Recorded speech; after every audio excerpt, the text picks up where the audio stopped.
So hello and welcome to the Mundane to Magical online summit. We're just getting in the flow of the summit and I hope you're enjoying the speakers that we've had so far. This summit has been created to assist you to reclaim your truth and manifest your magical soul-fueled lives and really reconnect with the magic that's all around us. And today I have a real treat for you as I have the absolute pleasure of introducing Maria Christina Owl. Maria Owl is the founder and director of Sacred Future and the Transformational Leadership Program. She's an international spiritual teacher and healer, working to empower women and men to align with their natural harmonic resonance within the greater web of life. Maria's been teaching Indigenous medicine in higher education for over 10 years, including at New College of California, Dominican University, and Naropa University. Maria's guided over 1,000 people through wilderness rites of passage and nature-based ceremonies for over 17 years. She's had the great privilege of learning with native teachers from 15 different traditional cultures and is deeply rooted in her own Indigenous ancestry and identity.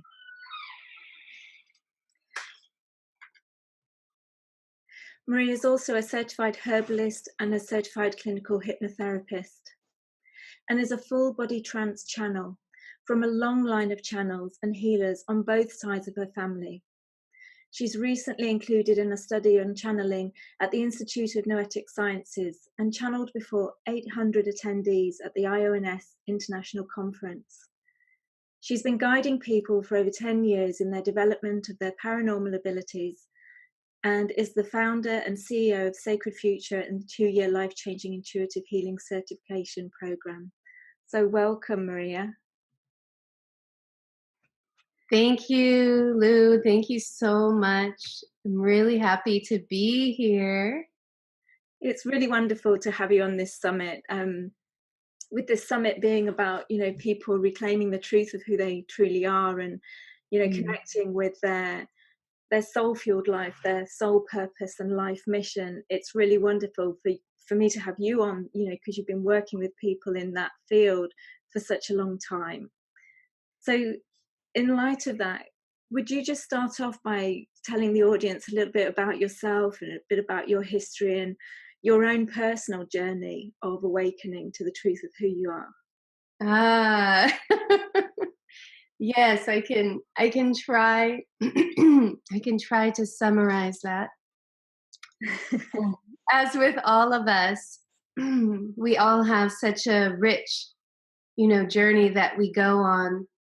And I believe that in so many ways, it is our own souls guiding us to these pre-arranged moments of waking up, as if we programmed in meeting this person or finding out about this event, or this book suddenly appears in the middle of the sidewalk as we're walking, and that's how it was with me, very much so.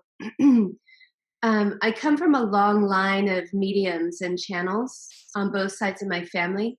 My mother's side is European descent, and my father's side is Mexican descent. A high ratio of that bloodline is native to Mexico, Mayan, Aztec, Huichol.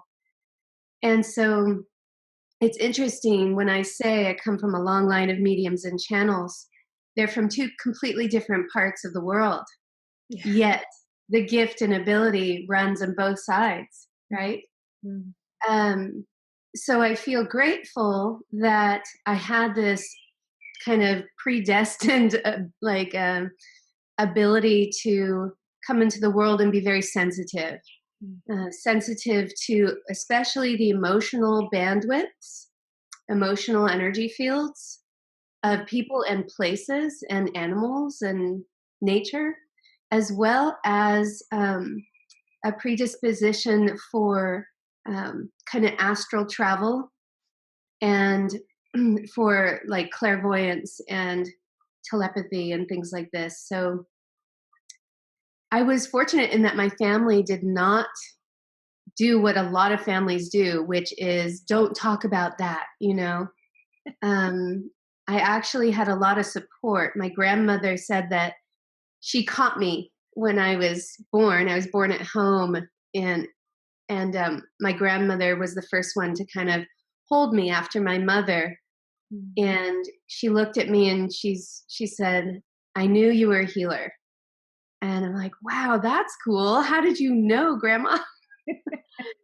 So my life in that way was had very little obstacles. Growing up in the Bay Area of California, San Francisco Bay Area, of course, it's just like this very teeming ground of consciousness exploration and healing modalities, and every teacher of every modality on earth you can find in the Bay Area.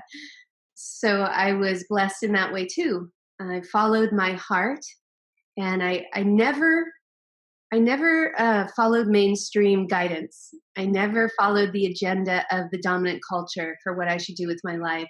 I always followed my passion and my heart. And so I ended up, pursuing Native American studies and creative writing, um, and then into herbalism and energy medicine, hypnotherapy, and just shamanism, and just kept on rolling. Mm. And I don't know what it was about me that I just refused. Like, I could not fit in to dominant culture, and I refused to do it. Though I was a bridge person always, and could relate with compassion and joy to any person everywhere. And yet, I was committed to the divine and to the mystical realms. So by the time I was kind of in my 20s and very much in my development as a healer, that's when I stumbled upon Vision Quest work, and I met my first Native American teachers and began doing very intensive initiatory work along those pathways Mm. of wisdom. Yeah. And and this was profound for me because at that point I still had no idea who I was as an Indigenous person. My family, that wasn't something that my family talked about. It was pretty much assimilated out of my father's lineage, my father's side of the family, having immigrated to California. Yeah. So, so I was really suddenly found myself at the Hopi Mesas being adopted by a family there. And then I was up in South Dakota being adopted by a Lakota family there. And then I was in Peru, doing medicine work there. And then suddenly I was in New Zealand, actually offering healing work on Maori medicine keepers there. And so it was very interesting to suddenly be, my whole path was about reclaiming my own indigeneity. Mm-hmm. And it took me until my 30s to finally stop wanting to be recognized by Native people out here. And I landed very strongly in understanding who I was. Yeah. Traveled to Mexico, discovered, that I'm Mayan and I'm Huichol, and and began to. That's when everything kind of launched, because then I could relax into the truth that I am a medicine woman. Like, everything in my life, all this weird phenomenon that's happened, like that, it's happened for a reason, it's happened to remind me who I am. Mm-hmm. And I knew I wasn't special in this at all. Right. Yeah.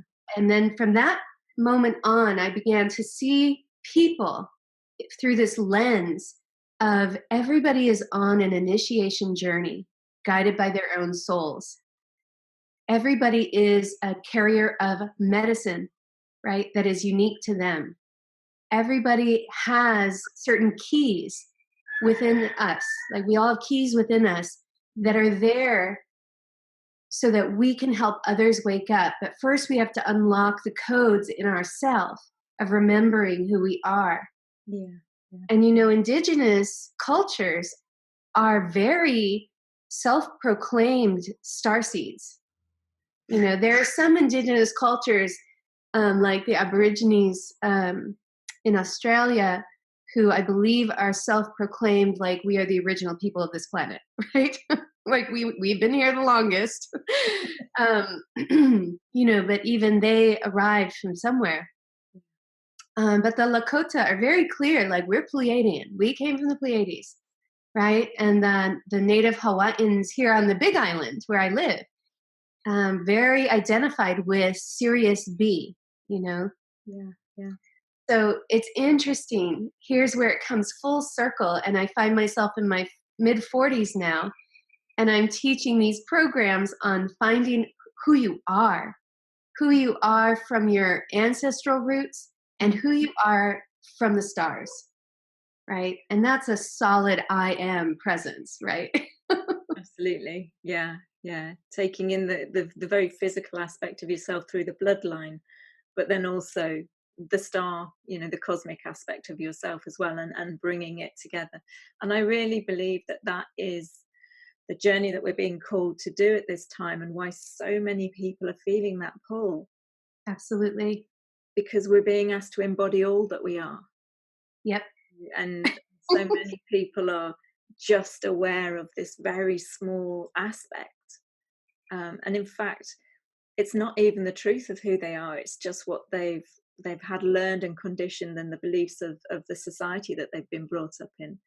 As you said, you Absolutely. had to go on your journey to your indigenous history, truth, because that wasn't talked about when you were growing up in the place that you lived. So yeah. That's right. I've realized actually just last night I was considering dreaming, and I was considering I'm about to, get out of this bathtub and go get in bed, and I'm going to dream. And how do I feel about that? And I'm like, I'm really excited. I'm really excited to go and travel and dream. And how dreaming, I'm all, what is it about dreaming, like really good dreams, that that's so exciting to me? And I'm like, well, when we dream, we actually are experiencing our multidimensional nature. Yeah.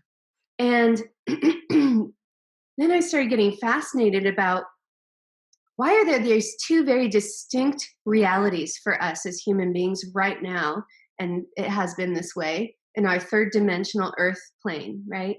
This very slow cause and effect reality where I want to manifest a job, and then it comes months or maybe years later, my dream job, right? It's this like rolling out very slowly.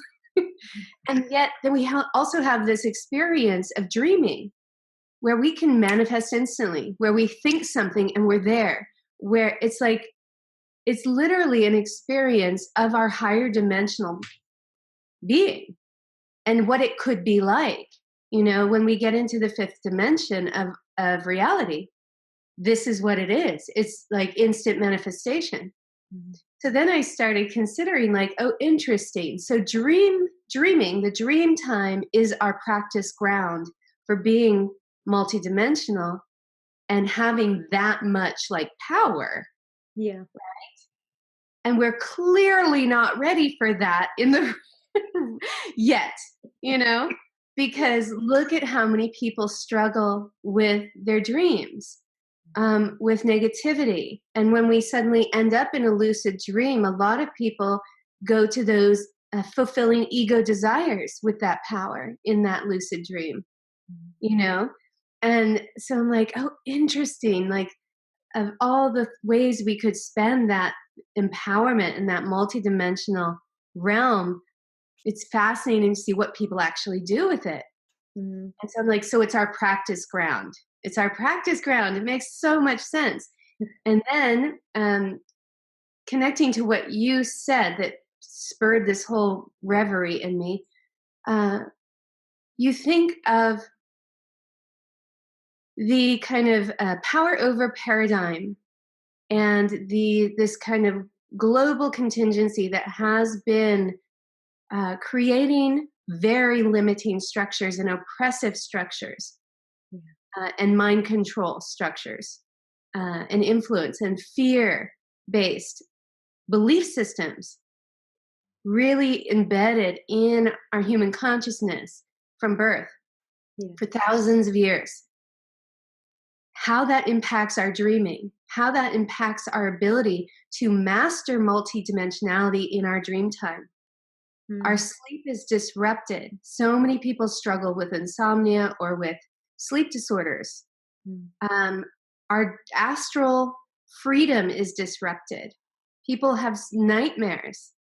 People are leaving out of their crown chakras instead of their solar plexus, right? When they go to sleep at night, and of course, leaving out the crown chakra creates a panic in the physical body that you've just died. And so it's going to generate nightmares to wake you up and get you back in, right? So trauma, we're popping out of our bodies, we're dissociating, and then we create these pathways of leaving out the crown instead of the solar plexus where that silver cord is, Yeah. Yeah. where there will be no nightmares because that's the natural design of our energy and physical body. And so I'm like, we, even on that level, the astral level, we have been manipulated to not ascend, right? Yeah. Yeah. It's interesting. And you think of the sacred geometries, the old cities were always built in sacred geometry, right? So as you walk through the city, you're spiraling along the streets, like Mm. old Italian towns, right? You're spiraling and it's like a hub like Paris, and then there's spokes going out. This is a very universal pattern, especially for our local star cluster, right? This is like these spirals and circles. This is natural, and our brain is, right brain, left brain can weave together, work together when we move in these shapes and patterns. Well, I was in Beijing in April, and we were in this very American new part of Beijing with huge shopping malls, underground shopping malls, 5 stories deep into the earth. Wow. And we were going to find places to eat, and we had to go down elevators into this underground shopping mall that was not intuitive, glaring with these LED fluorescent lights, Mm. music playing, like wandering in these mazes underground. Where are we? How do we get out of here? Where's the daylight? I was having dreams of being lost in mazes that I Mm. couldn't get out of. That's how our daily life influences our dream time. Are we practicing being multidimensional to master that so we can ascend and actually live that? No, we're not. Like, that is not conducive to helping me master multidimensionality. Mhm. So Yeah. that's kind of one thing I'm like, woo, waving the banner for. Reclaim your dream time. Reclaim your astral power. Absolutely. I mean, just on that then, if the majority of people, and I know it's the case because so many people complain about their dream. I love dreams. I love dreaming. I love journeying. I'm studying the shamanic path, and it's great. But it's so many people say, "Oh God, I had the weirdest dream, and it wasn't a pleasant one." So how are there any things that people can do to actually focus their travel during dream time from their solar plexus as opposed to the crown? Because we've obviously been conditioned, or something has led us to do that, because that is not our normal state from the truth of who we are, as these multidimensional beings having a human experience. So we've obviously been taught that somewhere along the line. How can we reverse that programming? Absolutely. What I call it is, how do we come back into harmony, into the harmonic grid? Mm. It's because the grid has been reversed. We're living in this reverse grid, or we have been, and now we're popping out of it, and we are starting to unplug from it and reclaim living in the harmony of nature and cosmos, Mm. right? Is life affirming, life sustaining, just incredible, vital. So how do we harmonize our dreaming and our and our relationship with our astral bodies. Um, so one assignment that I've offered to my students is to make a recording of yourself speaking and listen to it every night as you go to bed for at least 30 days. And in that recording, you can talk yourself into the dream time with positive suggestions. Mm. So this is from, my hypnotherapy training. This is tried and true. If this works, whatever you want to affirm and empower and awaken in yourself, if you create this recording, just 10 minutes, and you play it and you fall asleep to it, then that is bypassing your conscious mind and your thinking analytical mind and going right to your subconscious. And so from there, you can talk in the recording, you can talk your astral body to lift up out of from the solar plexus. Look back at your body, you see the silver cord connecting you, your body is relaxed and connected to the earth, right? You want your physical body to be grounded to the earth. Yeah. And then you lift up the astral body. Let's travel, let's adventure.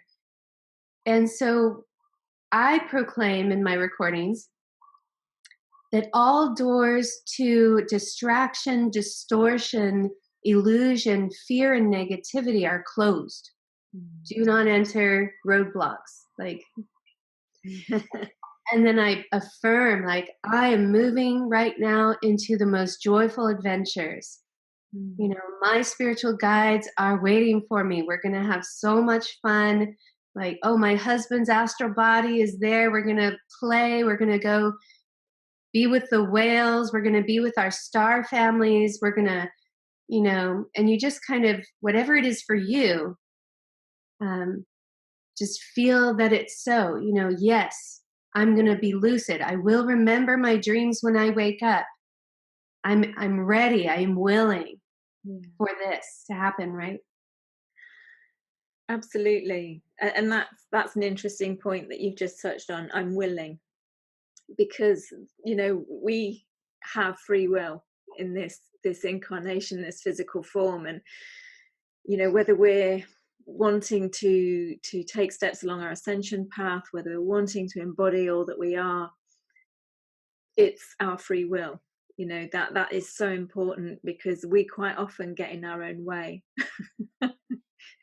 Sending mixed messages out into the universe as to what we're actually proclaiming that we want and what we're taking action on in reality. Exactly. And that's what, when we look at our ascension journey, and when I say ascension, I'm sure it's the same as what you mean when you say it. It's the opening of our consciousness to higher dimensionalities of our being. Where ascension tends to mean rise up, but it's more like expand out, or deepen in. It's becoming more of who we are. That's what ascension is.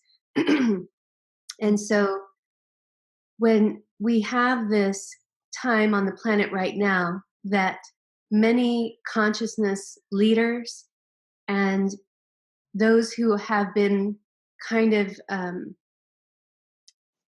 in the whistleblower kind of role of what's really been going on with engagement with extraterrestrials and what we call extraterrestrials,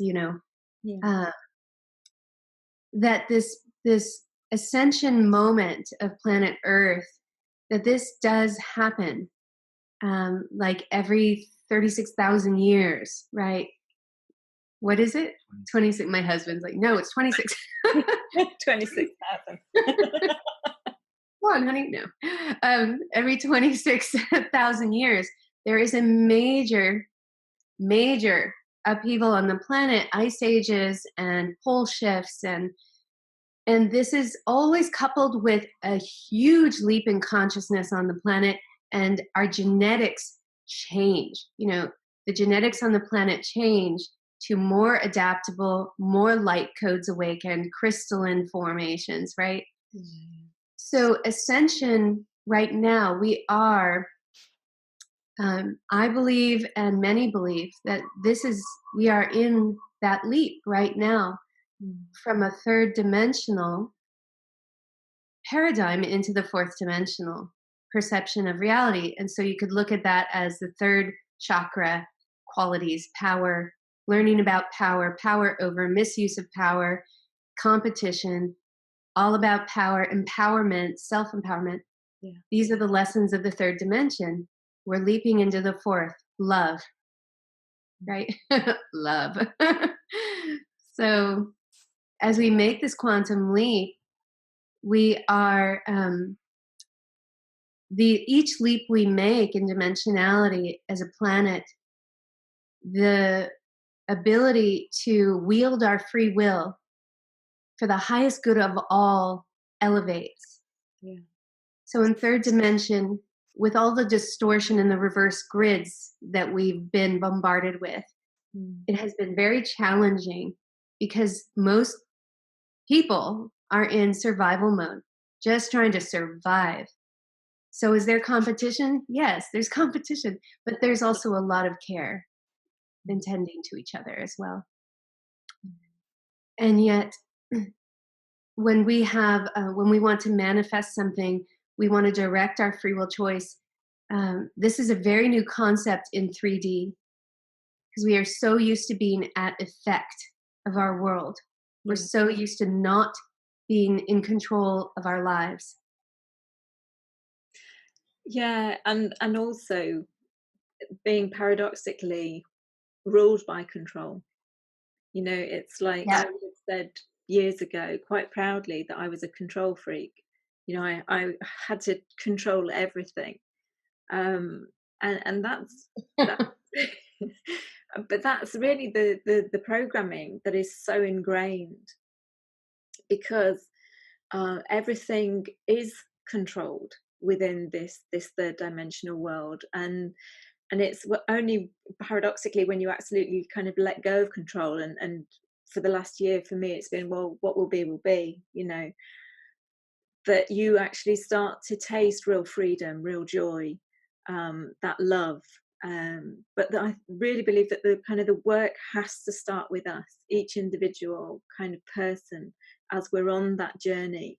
Our own, you know, minutiae of grids of illusion and you know, our programming, the underlying programming that we've each individually got instilled within us because of our own individual Mm. experiences on this earth, that it's up to us to kind of to clear that. But I don't believe that we have to do that alone. No, right. Exactly. And that wouldn't even be, you know, that wouldn't be a waking up experience to try to do it alone. You know, you'd be trying to solve what's causing the problem that causes you suffering. I'm going to try to solve that with the same illusionary, you know, Yeah. reality that caused the problem. It's like it's not going to solve within that realm. So the way that we break free from these reverse grid structures is to what you're saying, is to go within, is to give ourselves permission, be willing, give ourselves permission to discover Yeah. like what truly brings me joy. And I think that that's the question that really starts to break you out of illusion. Mm. Like, well, what does bring me joy? What are my core values? You know, what is like uh who and what am I? Right? There's a great question to launch you into Yeah. into liberating yourself. No, for sure. And quite often, a lot of people get to that point, and certainly um, for me recently, it comes from quite a traumatic experience that kind of knocks you completely off center, Yes. where you're left questioning. who am I? Because some major aspect of your identity has seemingly gone, been taken, or whatever. But actually, and it feels in that moment one of the hardest places to be. But in actual fact, it's one of the most beautiful stepping off points to Mhm. actually reclaiming your truth. Because up until that point, we've never really thought who we are. We've just accepted the global um, understanding of it. Yes, which most of that is not true. It is based on a lot of lies and constructs. And so it is very jarring. And like you, many people are devoted to the ascension of human consciousness, and have, like we said earlier, programmed in these wake up moments and opportunities. For me, I had a huge wake up moment in uh, it is different because I was already on the healing journey Yeah, and doing that work, yet I had to wake up out of this like illusion of attachment to dysfunctional father archetype, right? yeah, yeah. And so I was in this near fatal car accident in like 94. Mm. And that just changed my whole world. I was in mainstream education. I was in university, studying, writing. I was going to be a writer, da da da da. And I left mainstream education. I went into the healing arts. I had never considered myself a healer at that point. Mm. It just was innate in me. And then that just sent me there. And um, so these traumatic wake up moments, Mm. we had a gathering here at our house a couple nights ago with a lot of the amazing kind of spiritual teachers. A lot of spiritual teachers moved to the Big Island or to Hawaii. Um, it's really cool to meet all these beautiful people. Most of them involved with whales and dolphins, as there's lots of those here. Mm. And so we had a gathering, a channeling evening here at the house, and it was fascinating to hear from three of these light leaders.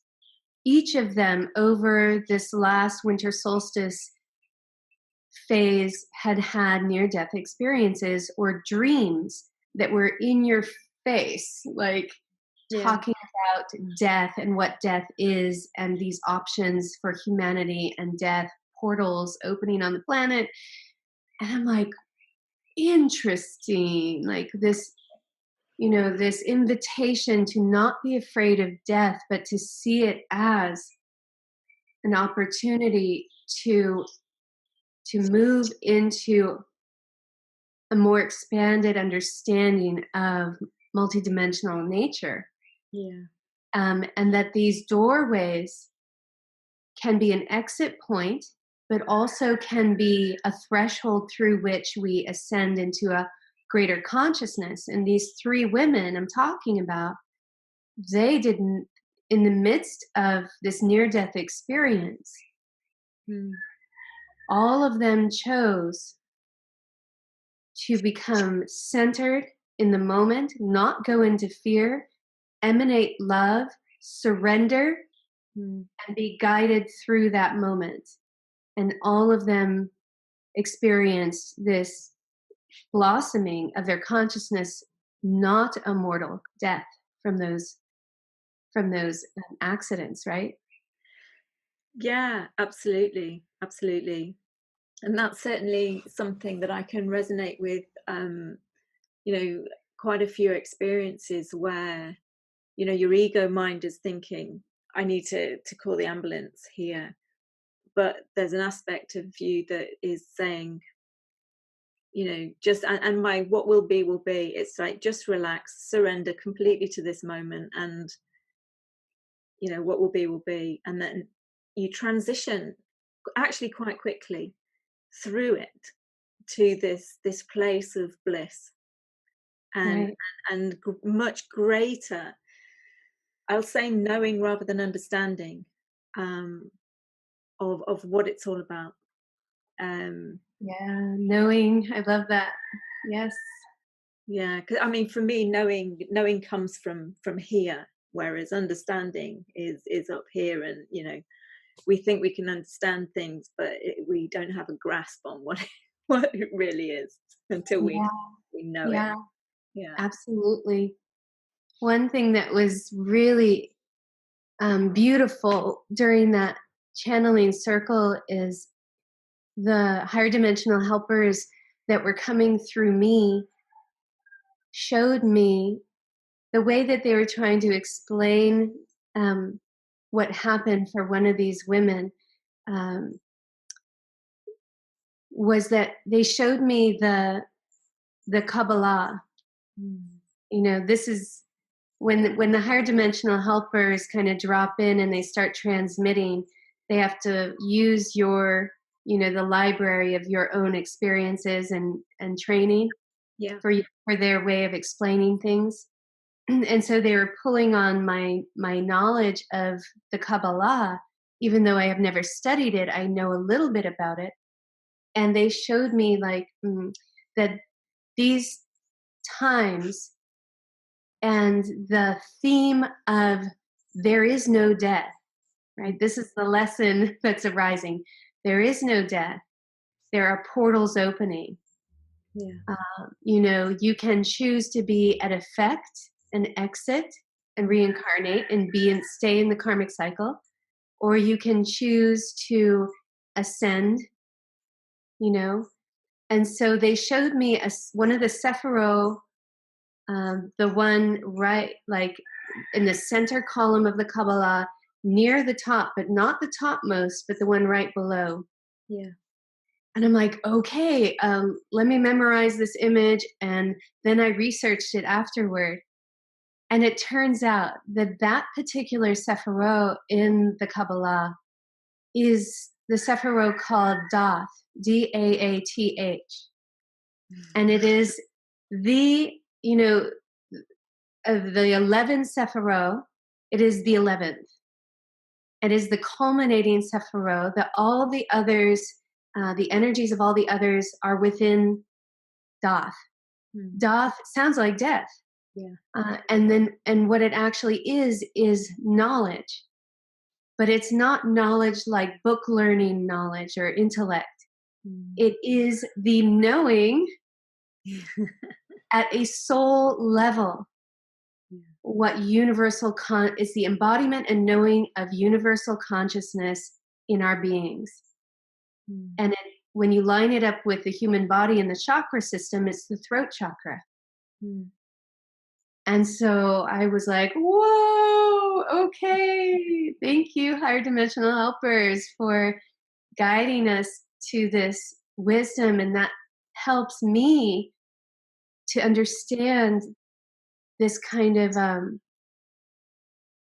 this part of the journey that humanity's on right now Mm. as we're making this 3D to 4D uh, journey transformation. Absolutely. Something that I really loved about what you just said is that the higher energy beings gave you this image. They didn't tell you everything about it. They didn't explain it in finite detail. They gave you this image, and it was for you to do the work to actually integrate what that image meant, the symbolism of it. Okay, I've come across that image before, researching it, doing the work to actually allow that understanding from that deep core level, that unlocking of that wisdom within you, to then come to that moment of, right, okay, that's what that means. So many people think that, when you get channeled messages, they're going to come in a direct kind of you do this and Right. turn right and then you're there kind of thing, but it's not like that at all. So Yeah. that's a beautiful example of receiving channeling messages, and Yeah. Yeah, because they really respect our free will. They Mm, will never override our free will. And so they come in by permission mm, only, right? And then when they come in, they are taking they're in conversation with our higher selves, like with our souls, and then the personality and the, and what I want or think I need, right? yeah, yeah, And so if I'm saying, I want to know the time of my death, and they're like, we're not going to tell you that, because your soul is the one that will direct that kind of knowing. Um, so, and then what's interesting, what you just said, yes, I did the research, and they kind of kept it at this, showed me the image and said, you now are the keys within you are awake and activated from this experience to these women. The keys are activated within you. You now have this the light within you. The light has dropped, even more of your soul light has come into you. You can unlock with those keys. You can hand keys to people so they can unlock this wisdom within them without having to face these tragic moments, these scary moments. Like, you can now basically emanate the sacred geometry of Doth, of this Sephiro, right? You're emanating that level of wisdom that people will then, those who are attracted and know, like, this is something I need to know about. This is going to liberate me. They're going to be attracted to those women and those who have gone through these experiences, right? yeah, yeah. Absolutely. And that's the other thing that I love, because I often say to people, we do the work on ourselves, and it may be something that we say, it may be something that we draw, it may be just from people being in the resonance of our field, that we have unlocked those key codes within ourselves, and that key to enable them to lock within themselves is within our field, so they are in contact with it. um, Yes. on the understanding that everything is energy. It doesn't matter in what form it comes, verbally, written, through pictures. It's, you will be drawn to the perfect keys that will unlock that wisdom within you at the perfect time for you, as destined and determined by your soul on its own journey of embodiment. um, and that's one of the beautiful things. It's like, we don't actually, apart from the work on ourselves, we don't have to do anything to Right. to kind of allow this to spread. But the caveat is that, this is purely soul driven, this whole summit, because I very strongly received this message. I woke Mm, up at 4 in the morning, I had mundane to magical. I couldn't go back to sleep until I'd written it down and committed to mundane to magical. Didn't know what it was, just wrote it down and went, yeah, okay, I'm on it. Went back to sleep. And then it's beautifully kind of opened up and become what it is. And this summit is providing key codes to unlock beautiful uh, absolutely. wisdom moments within, the audience that participates. So I love how it all works out. Yeah. And that we're all connected, right? We're waking up for each other, Yeah, not just for ourselves. It's not a personal selfish thing. It's all shared. My popping open blesses you, your popping open blesses me, and that's what makes it. Here we are spiraling back to that theme of, like, don't do it alone. It's community. And that's part of the liberating from the reverse grid, is realizing that we're part of a greater whole. I know everybody watching this is like, yep, I'm on it. I know that. I feel that. I'm waking up to that too. It's like, we are so blessed and fortunate to remember at that level that we are part of this alive, vibrant family that is not just humans, that is animals and cetaceans and, our ET allies and galactic star family and, the ascended masters and the elevated, the ancestors, like, wow, like this is amazing that we're part of this great multi-universal family and we all matter. We Absolutely. all matter. Absolutely.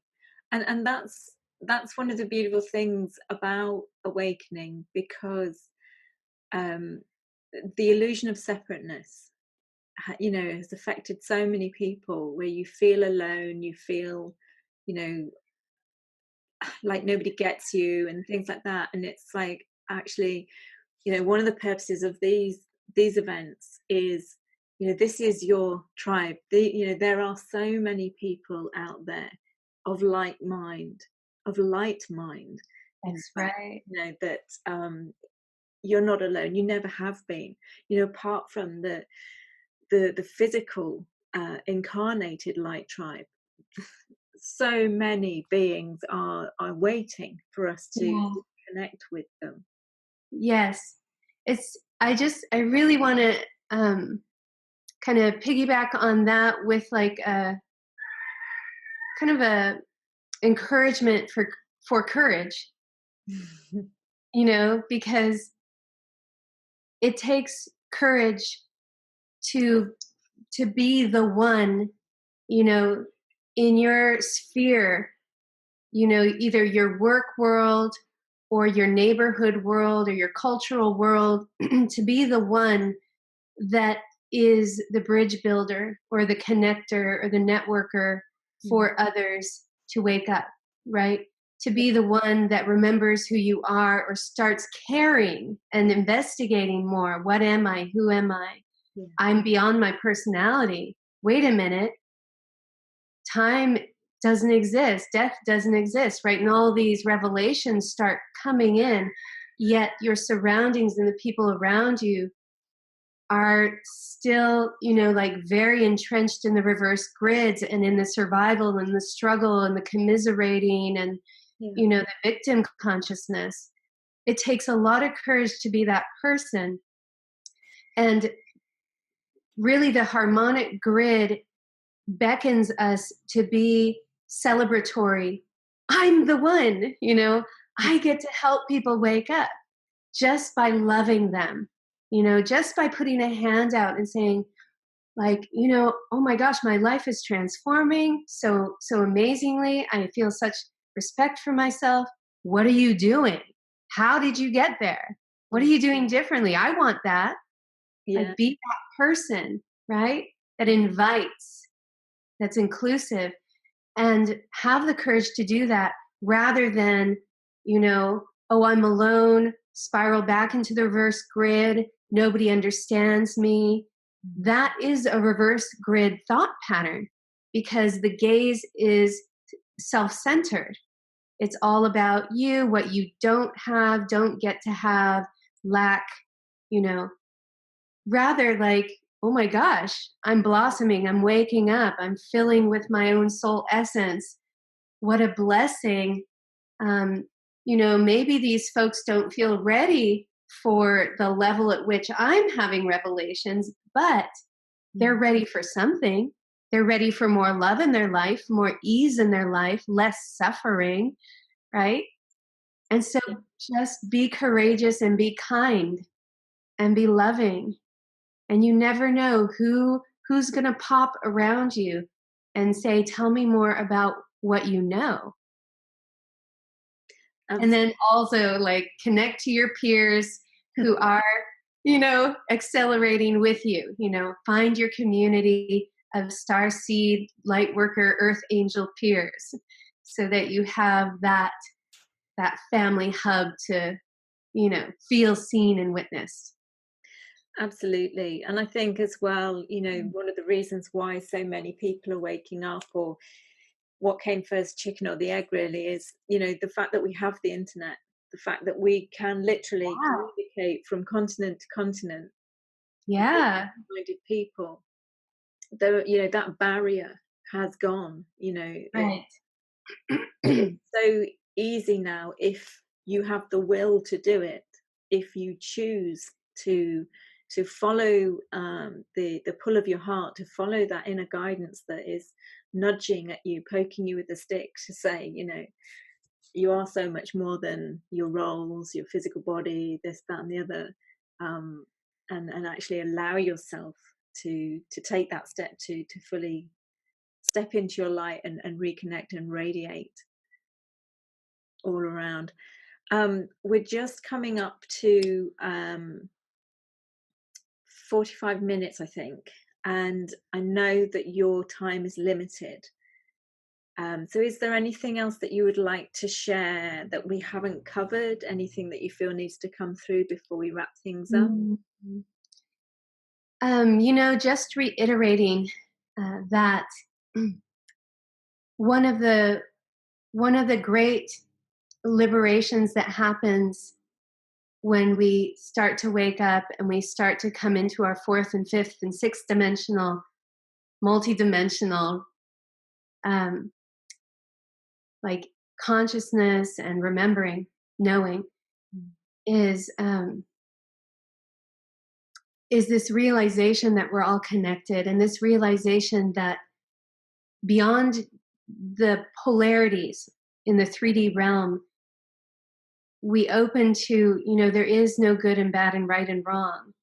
And we liberate from this mental kind of realm, conditioned place of judging ourselves and others, right? And holding grudges and resentments and blame and shame and all of these very dense emotional bandwidths. We start to open and realize that it's all relevant and it all serves its purpose. And every experience that you've ever had in your life was filled with meaning and reason to get you to this day right now. Yeah. So that you could be watching, this interview and these interviews in the summit of, mundane to magical, and like pop, pop, pop, right? And maybe getting this activation, like a clearing and an activation of your next steps. What are you called to do? What is your soul inviting you to step into right now as we, are well now into 2019? Um, so I want to just invite people to, connect with nature, let nature be the mirror and guide you into your multidimensional awareness, follow your passion and your joy, and know that you are love itself.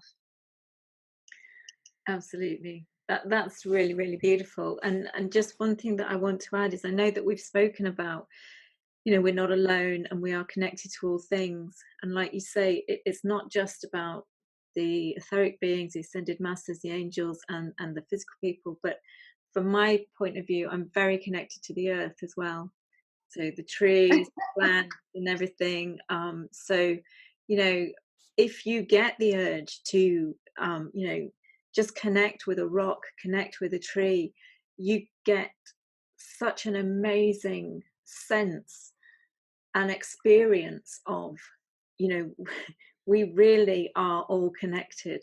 Um, but it really does all start with us, you know, our ability to love ourselves, forgive ourselves, Yes. have that compassion for our own journey, because it has been perfect to get you to this point. Everything has Yep. had a Everything. reason. Yep. Yep. Yeah. Mm. Okay, so we've come to the end of our conversation. It's been absolutely wonderful talking with you today. So thank you so much for joining me.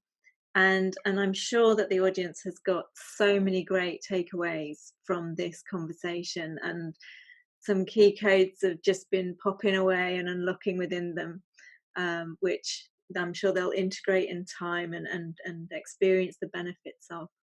Mm. So before we say goodbye, just to let you know there will be yet another wonderful conversation landing in your inbox tomorrow. So I look forward very much to sharing that with you. Have a great rest of your day, and I shall see you all again tomorrow. Take care. Bye. And can Oh, I offer? yes, of Um, course. I really want to gift everybody in this community a gift of a recording from a live channeling of the higher dimensional helpers, basically doing a spiritual treatment, clearing, recalibrating the endocrine system of the physical body, and then lining it up and syncing it up with the chakra system of the body. This happened at a day-long event we call Lightworker Boot Camp, where the higher dimensional helpers come in and they do spiritual surgery on everybody. And of course, my husband and I are not doctors. We don't prescribe, diagnose, etc. We just have this incredible, fortunate connection with the higher dimensional helpers, and they come through and they do these surgeries with their holographic chambers, they call them. Yeah. And so we have this live recorded, and it doesn't matter that it's not live, it's the recording is powerful. So I'd love everybody to have that opportunity to download that and listen to it and receive that connection with the higher dimensional helpers. Fantastic. That sounds absolutely wonderful. I can't wait. So the link to that recording will be on the email attached with this interview. So for those people who are looking forward to getting on board with that, then the link will be on the email that this interview comes with. Okay. Thank you. So thanks so much again, Maria. It's been absolutely wonderful talking to you. Thank I look you. forward to connecting with you again at some point in the future. Absolutely. It was so fun. You're an amazing being. Thank you. Take care. Bye.